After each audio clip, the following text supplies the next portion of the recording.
Welcome, everyone. We all know which company we work for. It's called 37, and we're a consultancy. This means that our consultants are sometimes presented with this scary thing, the big and scary thing that's called the client meeting. And today we're going to actually talk about how to nail that meeting. And some might argue that how that goes is completely up to chance. You can have a great day and you have had a well-rested night. You feel chatty, energized. You walk into the room like you own it. So that meeting is probably going to go quite well. But there's those other days as well, right? When you just wake up and things don't go according to plan. You have a flat tire. Your dog is sick, let's say. Then you might also have a challenge with missing a bus or any other challenge that comes across in your mornings here and there. So on that day, your client meeting might not be as great as it should be, right? I mean, to be honest, I'd argue that most of the things that you take time to practice for and prepare for will always somewhat go according to plan, even changing a flat tire. But since we are speaking about client meetings, imagine yourself if you prepared the most fantastic answer to the following question that everyone just loves to answer. Can you tell me a bit about yourself? So in today's session, Eva and I will be talking about ways that you can answer this question that are show you've done your research, shown you've taken time to prepare yourself some questions for the client. So this is what we'll be talking about. And heads up, everyone, this is not just a presentation. It is also a mini of a workshop. So get prepared to either volunteer or else you'll be maybe voluntold. All right. Oh, sorry. Well, I did cover that. So we're going to be talking about pitching yourself, which in short is about coming up with the best description of your professional experience. So that way you can leave the client wanting to know more about you and show interest. And the second topic we're going to cover is showing interest in the client, which is all the prep work that you do before you meet the client, even during, while you're actively in the interview itself. And also even after meeting with the client. It's going that extra mile when meeting the client. So to take it away, Eva will start with the first part. Yeah. So pitching, right? And just let's go back to the question Ani just mentioned. Can you tell me about yourself? It's quite scary, right? But one can have many answers to this question. You can answer it in different ways in different social settings. And it's also okay to have different answers to these questions prepared to different audiences you're talking to. So it depends who's on the other side. That's how you kind of adjust your message, right? But today we're going to focus on one specific situation, which is the client meeting mentioned before. So picture this. 37 business devs already got us a foot in the door. They presented the company. They presented what we can do for them. The client is aware of our value proposition. They probably even saw your CV and know about your tech stack, know about what you know. And then it's your turn. It's your turn to walk into the room or a virtual meeting, in our case, most of the times, and talk about yourself. And that specific meeting is made of several parts. We're going to come to the technical part, which you would probably nail because you're here and you passed the 37 technical interview. So that one shouldn't be a problem. Sorry. You can still hear me. Sorry. But there's two steps before you dive into the technical part of the discussion, right? And that's small talk and the answering the second question. Yeah, I added this slide because I particularly dislike small talk. Be talking about when we sometimes enter into meetings, client meetings, whatever meetings, and there's a lot of small talk. So people shouldn't discuss their weekends or weather in Ljubljana, which is miles and miles away. It's maybe a nice icebreaker, but I'd argue that this is a better one. This is a better icebreaker, and you need to take enough time on every meeting to do a round table, and everybody does this. So everybody presents themselves and says something about themselves in a professional setting, of course. So you can and you are allowed to skip the small talk and fog in your dana. And yeah, my job today, actually, why I'm standing here is to tell you a little bit about how we kind of suggest you to answer the question just shown before, or the do's of pitching. And there's 4 points we'd like to make today. And the first one is keep it professional. So yes, we are aware you're all more than your job. You'll have a family, you'll have a personal life, you have hobbies, but we don't care. So on this setting, when you are in a client meeting, just walked in, they're not yet interested in that part of your life. Yet. They will be once you get into the team. But before that, just focus on your professional career and your achievements.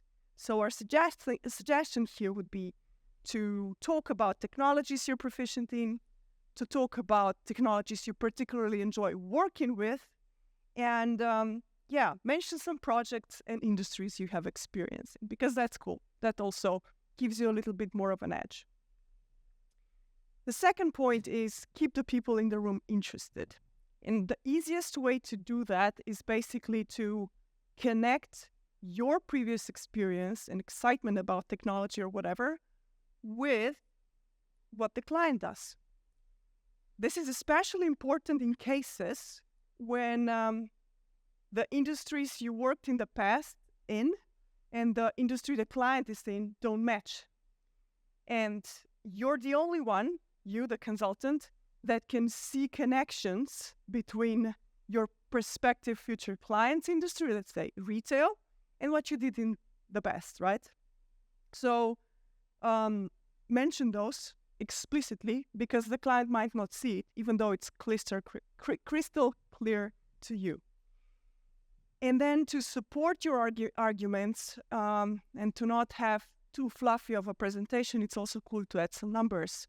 I'm not a dev, so I cannot come up with some cool numbers that would really fit in this setting, but perhaps you could mention, I have 12 years experience in the industry, or the biggest Scrum size team I've ever worked in was 12 people or something, just to give some context to the people you're talking to. Next point is mind the time. So we said, there is probably more than one person in the room, and you want them to get a chance to talk as well. So Ani would say, don't hijack the meeting. It's up to you to talk about yourself and present yourself, but you always have to assess a little bit about how much time you have. You can actually ask that straight up, So before we dive into the technical part of the discussion, how much time do we have for this? But in any case, don't start with your primary school math competition. That's way, way, way back in the past, and you can skip it. So focus on something here, now, more recent. And the last point we want to make is to differentiate yourself, right? So I personally have sat in meetings where all dev, or someone corrected me that this is not the right term, but where everybody at the table presented themselves in the basically same way. It sounded like this. Hi, I'm insert name, and I'm a full stack engineer. I work with JS, React on the front end, Node.js on the back end, and that's it. So, they know that. This is why you're in the room. And we have to extend this so you stand out. You have to add something of your own that's unique to yourself only, especially when you see that there's more candidates for the job or when there's more people in the room, right? So just imagine the situation, the client saying, I really like this dude. Who was he? The Netflix guy. So if you mention something that differentiates you from everybody else, right, Jan? They might remember that. And now let's look at some pitching examples. And Ani will help me with that, right? So I'm going to be assuming the role of Madonna. So, Madonna, I am a pop culture icon. I've advanced my career by constantly reinventing myself and staying relevant. I made my debut in 1983, and I've become the best-selling female artist of all time, always pushing boundaries in music and fashion. One of my proudest achievements in music is my Confessions on a Dance Floor album. It topped the charts in 40 countries. In fashion, I redefined the meaning of the stage costumes with Jean-Paul Gaultier's Cone Bra Corset, seen here. I established a deep connection with different audiences, and that's why I'm confident I can bring fresh ideas and contribute to the successes of any team. So that might have been hard to grasp. That's why we have this. Yeah, this is how much text was just read out or told out. And let's just dissect it a bit. So she said she's an artist. That's her job, right? She kept it professional. And she mentioned the two industries she worked in, music and fashion. And that's not enough. You can't say I'm good in fashion, You have to argument for it. And this is how she went onwards to support her music claim with the actual album title, Confessions on a Dance Floor. And she even supported that claim with how big it was, top charts in 40 countries. And then the second statement, the fashion one, she supported with the Jean-Paul Gaultier's Combra. This is really hard to pronounce. Tongue twister, yeah. Yeah. So, yeah, she really, carefully chose the words, the topics, and her point. Well, thank you. There was another point. Yeah. And also it's good to add how you see contributing to that specific team, even if we don't know much about the context yet. So in this case, she mentioned her general strength of connecting to different audiences. And when she mentions this, you can apply that to your own case. Next example, please. So Steve Jobs. I'm a visionary in the tech world. I've built my career by constantly pushing boundaries and reinventing industries such as personal computing, music, and communication. I co-founded Apple in 1976, and I've transformed it into one of the most valuable companies in the world. One of my proudest achievements is the iPhone, which revolutionized how we communicate and interact with technology. In design, I set new standards for simplicity and elegance with products like the iMac and the MacBook. I've always focused on creating a deep connection with users, and I'm confident in my ability to innovate. My ability to innovate can contribute to the success of any team. Awesome. So again, to have an easier time understanding and dissecting what he just said, we have mentioning industries, so personal computing, music, and communication. And to build credibility in those three industries, he mentioned the exact products he worked with: iMac, iPhone, and MacBook. Onwards to the next example, right? I think I'm going to butcher his name, but I'll try. Simon, correct me. Thank you. Ingvar Kamprad? Yay, okay. I'm a pioneer in the world of affordable design. I built my career by challenging the rules and making good design accessible to everyone. I founded IKEA in 1943, and I've turned it into the world's largest furniture retailer. One of my proudest achievements is introducing flat pack furniture. Since then, it became normal to transport and build furniture on your own because it's so easy. I've always focused on creating an excellent furniture shopping experience for our clients, and I'm confident that my innovative approach can contribute to the success of any team. Perfect. And again, yeah, he did mention the flat pack furniture. He didn't call it revolutionary. That's something Steve would do. But still, this is a huge achievement. And then he mentioned the design and affordability that are kind of synonymous with IKEA as we know today. So these were three examples of the people we generally all know who they are. But now it's time to practice. So I would kind of invite everybody here to take your phones and try to draft your own pitches right now. And because that might be hard, we prepared these three questions you can kind of try answering.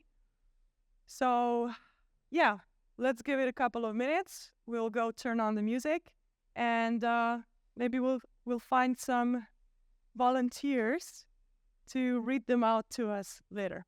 And if anyone needs any help or feedback, let us know. Go. 3.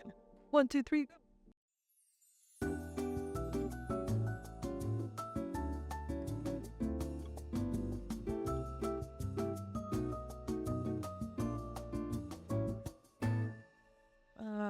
Cool. So hopefully, where did I put the clicker? Okay. So hopefully some of you have come halfway through. In my experience, it's the easiest to do this when you are in the right mindset and when you don't overthink it. And when you just say, okay, I have 5 minutes to do this, and then you just do it. And then you can get some pretty cool results, especially if you are, assuming you are like a medium and more copywriter. And I think everybody here is, because we know how to communicate, how to talk, and how to discuss about our thoughts. So, yeah. Are there any volunteers that would like to read out their pitch? This might be hard though. And I'm not sure if I'm gonna call out anyone. I don't mind doing it. You don't mind calling people out or reading yours? Oh, I don't have one. I mean, I'm gonna volunteer someone. The people that I saw writing. Okay. Does anyone want to do it? Want to try it? We can also make like a pact. No commenting, or yes, commenting, please. Whatever you want. It is kind of a personal thing, but at the end of the day, you are telling it to people. That's why I just wrote it, you know? This is what you made it for it to be told. You can go. Wait, Mike. Box, cube. Marco, cube. You can join us. You can actually join us. One job work. Yeah. To join us. So to go up like this, okay. So this is a long one. So I'm a full stack engineer. This is a term coming from Clemen. And it means that you start in the hardware and then you go all the way up to the clouds. So it basically is something that you get with being in the industry for a while. And I worked with many different stacks and clients in different sectors. I drive towards improvements by asking incumbents, like the people who are stuck in a position, in a way of working, by asking if an idea or a new approach could work or why it would not work, to get ideas flowing, because it's easier to try to tear down something and then realize that actually it works.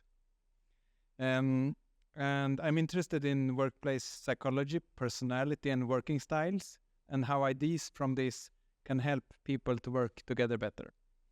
And I'm always up for a challenge like this one here.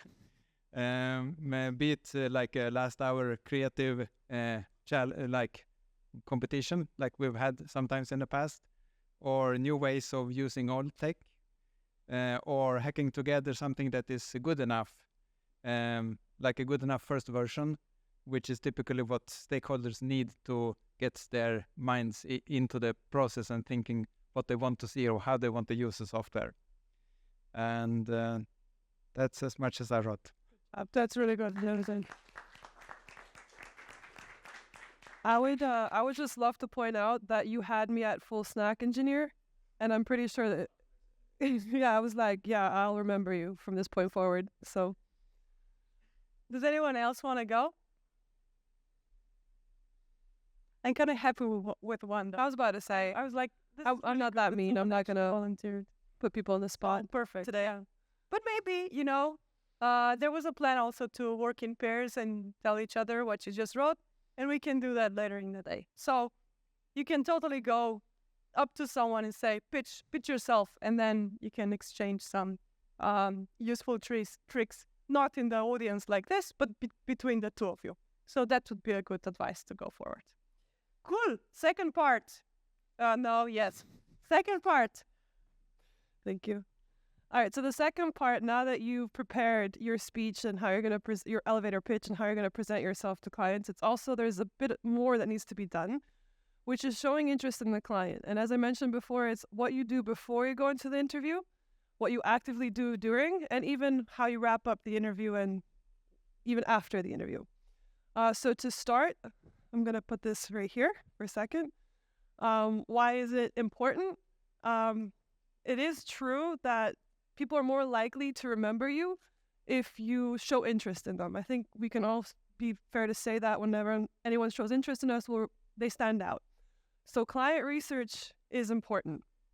And it's important because you, again, we mentioned you show interest, but it also matters what kind of research you do. You don't have to do it too intensely. You don't have to do too much research that it gets really confusing and too much into detail, but just some highlights so you generally know maybe a bit about the company, the people you're meeting, and also the assignment you're going to be on. So be curious and listen actively, and that's a pointer to do two things. The first one is research the client and the assignment, and the most simplest way you could do this is consult with your consultant manager, our BDs, or go online. Everyone knows how to use Google, and just try and find out a bit about what the company does, particularly if you can find out something about the assignment, and that will also prompt any questions you may have for the client if you don't find the information you're looking for. The second thing you can do is consult your colleagues. If you know anyone that has been on the assignment or someone that knows someone, those are your best people that can tell you a bit more about the people you'll be working with and also get you to prompt to start preparing your questions for the client. Questions are also really important because it, again, shows that you're very interested in the client and you actually see yourself as being already part of the team, and that already will make you stand out. But now it's what kind of questions do you ask? As Eva said before, you avoid any small talk questions like what do you think about the weather today? But you do focus it, and you can do it either in themes or just great questions to ask. Today I'm doing it in kind of themes, not themes but subjects. So we'll go through the examples, and the first one being team-focused questions. So especially as a consultant, you will be joining a team, and it's good to want to know your team members and who you'll be working with, and also the hierarchy, how it functions. So a good question for teams is, what are currently the biggest challenges of the team? Again, not only does it show interest particularly in the team, but also the assignment itself, and it gives the client the impression that you already see yourself as part of the team. Another question that ties into team is, how does your team typically collaborate to tackle these challenges? Again, you're assuming that you're already kind of part of this team, maybe call it manifestation. And again, it'll separate you from other people because of that interest in going the extra mile. Other questions are project focused. Since you are going to be joining not only the team, you guys will be doing something together, and you want to know what exactly you'll be doing. So what are some good questions? The first one is, what are you building? And who and what is it impacting? As Eva highlighted before in the three people that had their pitch, they all talked about what they've done and how they impacted those around them. And that's how we actually recognize these people, is because we know what they do and the reach that they've done in society. So it's also good to know the scope of the project, and also these questions that you ask also gets you a bit of more information that you couldn't find yourself, but also prompt you to already maybe go into solution mode and maybe even start slightly suggesting things to the client already beforehand, which again, going the extra mile piques that interest. Okay, another good question for your project. How do you see this project evolving over the next year? The third theme or subject of questions is very much you focused, and this puts the attention back on you, not so much the client, which kind of goes hand in hand with doing a pitch, because again, you are sharing your experiences and how your experiences and your professional experience will contribute to this team. So you have to assume the place and make it about yourself again. A good question is, what do you expect from me as a consultant in your team? And another good question is, what would be the immediate priorities for someone stepping into this position with my experience?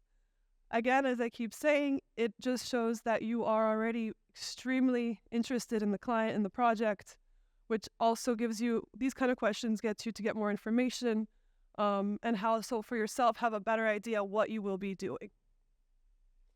So, to conclude this whole section, the more informed you are, the stronger the impression you'll leave. So you can do that before you go into the meeting. So to recap, you summarize and reflect, and then what you found out. During the interview, you're also summarizing and reflecting on everything that was talked about. It's a good moment to also seek clarification. During the interview, if you have a moment where you're kind of confused about something that was said or that was asked, it's always good to seek clarification, not only so that you can be informed, but also, again, it shows the client that you're interested and you're actively paying attention. You're not passively listening to what they're saying, but you're actively paying attention. Another thing to do is identify pain points. If you see that when they talk about the assignment, that they've mentioned some sort of challenges they faced, and you already go into solution mode, you can slightly suggest ways that they could overcome these challenges, but obviously you don't want to give away the entire thing because you still want to place on that team. You want to show that you can contribute to that team. So this is one thing to do as you're wrapping up the interview. Again, you have to be very active during the interview and listen to everything that they're saying. And again, always make sure you do understand what is expected of you and understand what you will be doing. And after the interview, when you're actually already say your goodbyes, a good personal touch that I actually enjoy, but makes you stand out, is a thank you email or a thank you note on LinkedIn, because that way, again, you're actively staying in their mind, and it's a good thing that separates you, again, apart from everyone else. And that is it. So thank you.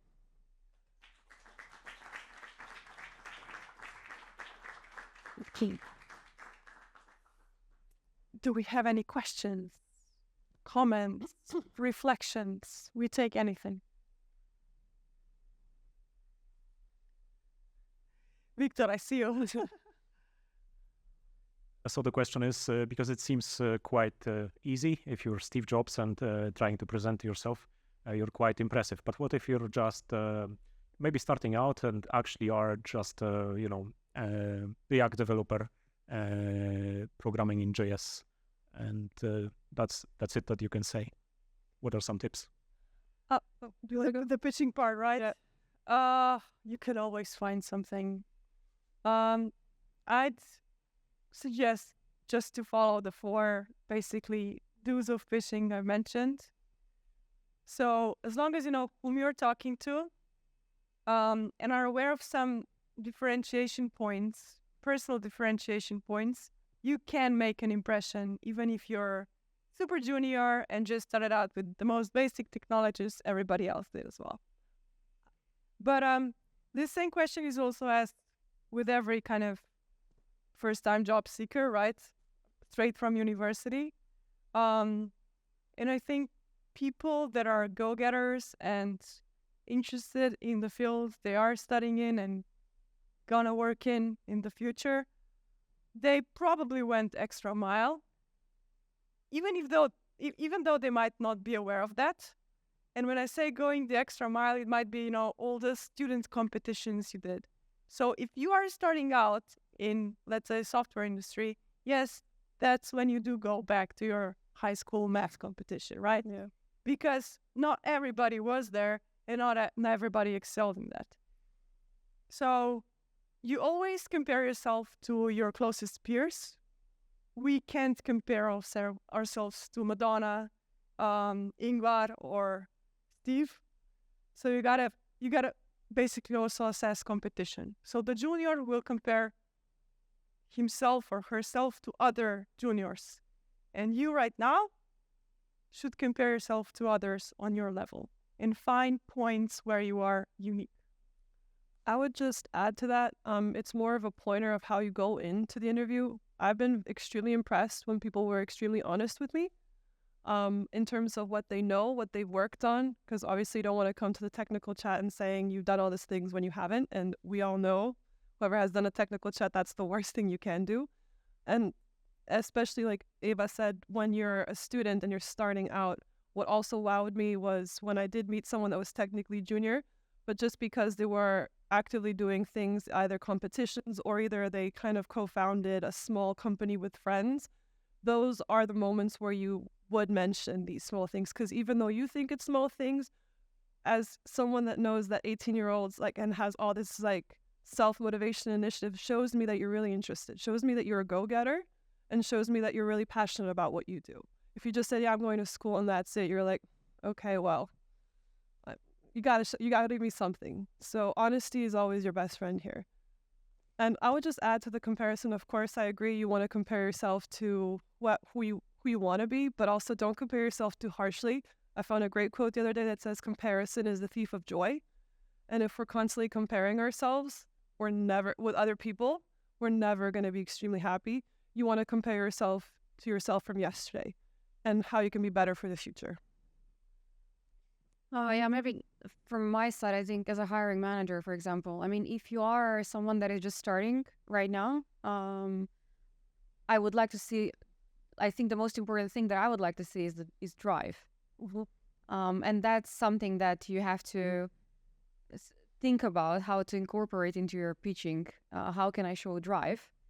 And this is probably with like internal or school projects, homework stuff that was done. If you are, for example, if you have your own projects and so on, I think this is something that you can, because if you are a more experienced person, then probably as a hiring manager, I would like to hear, your experiences.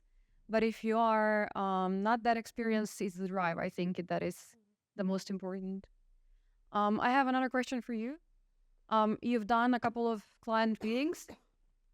What was the biggest fuck up that you did so far? For example, that you learned a lot and that you won't repeat, and you wanna give it as a learning to the rest of the people here, because we all, or everyone is going to client meetings, right, through interviews or pre-sales meetings and so on. What's the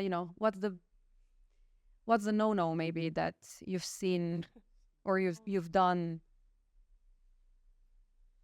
I don't know what a lot of client meetings you refer to, but but let's take the actual Triton 37 perspective client meeting, right? So the biggest joint fuck up with it was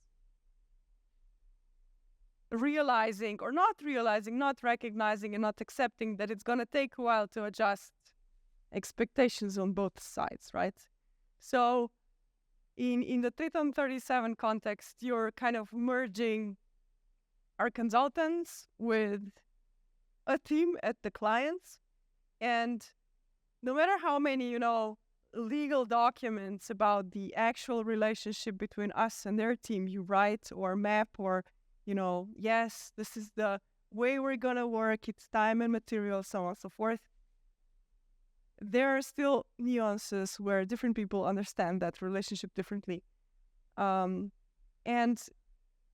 my kind of realization from this one mutual fuck up was you shouldn't stress about things not being clear from day one, because it's a process and you gotta give yourself some time. So both parties, both groups of people get to know each other better, get a bit more comfortable with each other, and then that clarity click will come, Then the vibe is going to be great to completely enable both sides to work efficiently. And how that's going to go, we actually don't know yet. This specific case I'm talking about, they just started like on Monday. And from what I heard today, Vidin Gaspar told me that it was a productive week. So let's hope it's going to just keep being productive. Nera had a question? My question is, you talked before about when you're presenting yourself, you're telling some examples from, I don't know, the industry and so on. You haven't said anything about telling anything about you, your personality, like who you are as a person. Would you consider this useful, and would you recommend it? And if there are any recommendations in how you can mention that, is it good to just list the adjectives that describe you, or what would be the best way to do it? Can I quickly answer? Yeah, sure. My experience is that from me assuming the role as an interviewer, I don't go into personal talk. Unless I personally want to know more, I won't go there. So I suggest that you as the interviewee don't go there unless you see an opening. But of course, it's always good to know especially if it crosses over with what you're doing as an engineer. Because sometimes people don't want to talk about their personal life when in reality they want to talk about the projects they do outside of work. And that's where I'm like, no, tell me, I want to know, show me a video of what you've been doing. But for the first meeting, I would say stay away as an interviewee unless it's opened up for you. That you mean you shouldn't say you're hardworking, kind, empathetic. That part. The personal traits, you mean? Yes. Ah, I thought you meant like, oh, I enjoy hiking and long walks on the beach. Okay. Yup. Sabina will kill you. It really depends on the culture. So, for example, in Slovenia, probably I would go super professional. UAE, for sure. Sweden, I would have to tell them at least a joke or what I do in my free time, and probably start with that. And that's where client research comes really well. No, really. I mean, the weather thing, it's a must with Sweden. And also like the hobby thing and so on. And then we're gonna start on the third sentence. We're gonna start with professional projects and business and stuff. I mean, I will always encourage you test the waters. So you make a joke and see how the response is, and that way you can feel the room, because that's how it is here as well. But try to avoid, unless you do your research on the culture of the company and you see that it's already like laid back, or they have an opening. But read the room. If you try to make jokes and no one's responding, abort.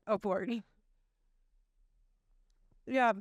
When you mentioned about when you asked about personal traits, I would add that. Yeah, I would certainly add that.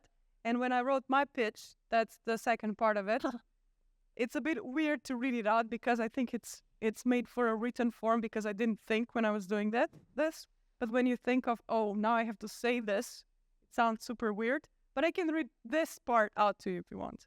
So for my personal traits, I would say I'm a top performer, always curious to dive deep into processes and projects, utilizing digital tools, boosting my productivity. I'm extremely efficient and excellent in taking responsibility. I never drop the ball. My specialty is zooming out and understanding the broader perspective of business decisions. So that's personal traits, right? And I would certainly add that. And this is actually the personal traits is the Madonna's I can connect to any audience part, This is a personal trait. She can do that. So you have to explain how your personality will support the cause or the problem you're trying to solve. Yeah, I have just one maybe minor disagreement. Before I do that, I wanted to compliment you that it's been a really, really interesting session and high quality all the way. One thing that I would like to talk about is the part at the end where you said that what an interviewee could do is offer solutions. And I'm just a bit skeptical that maybe that has a better chance of being perceived as like you're just being interviewed. You're not in a position to offer solutions yet. Any thoughts on that? Yeah. I did mention to lightly suggest, just so you show your critical thinking skills so quickly when you're approached with the challenge. But I wouldn't say, oh, you need to start here. Don't do the whole wireframe for them. But just maybe even challenge the client themselves. Well, have you tried this? Or have you tried that? Oh, okay. And when you kind of challenge them, not in an aggressive way, it shows that you know what you're doing. The way you're thinking, you already perceive it. And you're slightly suggesting what way to go without telling them your whole plan of how to do it. It's more like, I should have put lightly offer solutions. And that's just another way to stand out. But again, I think here when you're going to meet people, it's people. You don't know how each person's going to be. It's always good to kind of read the room, get a feel for, like Biserka said, if they're going to accept jokes, if they want to talk about personal time, and obviously be active in not spilling away all your secrets, because you want to leave the room with them wanting you more, want to know more about you, what you can do. Just give them like a breadcrumb and take the whole piece of bread and walk away. That would be my suggestion. Does that answer your question? Yes. Okay. Any other reflections? Oh, Tia and Victor. So yeah, a reflection exactly. I think it's also nice if you have someone on your side, and this may somehow also connect to the question about the fuck up. The fuck up, I guess, in my case, a minor one, but still, was at the last pre-sale meeting I had a few weeks ago. I gave the most bland answer to this question when we met with sales. And someone on my side was Eva here, who asked to dive into some details because I didn't, I guess, present myself in a very favorable way. So yeah, nice to have someone on your side, but that's not always the comfort that we might have. yeah, of course, when you're in an interview, just like when you're going on stage, you can practice all you want and somewhat will go the way you want it to. And then you'll just, it's like you go through this magic door, memory just stays at the door. Yeah. So of course nerves kick in. So you try to at least get as much as you can without hijacking the time and spilling more about your personal life than actually what you do. There was Tia.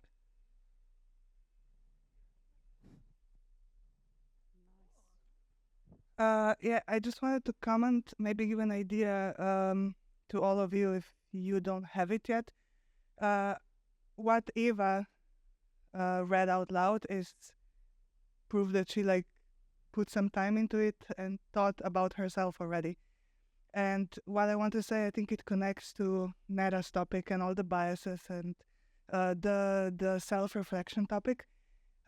Usually when we're doing it for the first time, that kind of a pitch, we're not great at assessing ourselves, and especially we're not that great on how to stand out. A simple thing to do is go ask your colleague. Don't forget about that option that you can go and say, hey, what would you point out about me? How can I sell myself? If not, Google Clifton Strengths or something like that. Questionnaires where you can actually do some tests to see what are your personality strengths and then reflect on that and see if you can mention that. So those are two advices that can help you to present yourself better. Excellent. And it's a great call for our break now. Yeah. Where you get to kind of test what you wrote about yourself on someone here in the room. So thank you so much. Thank you.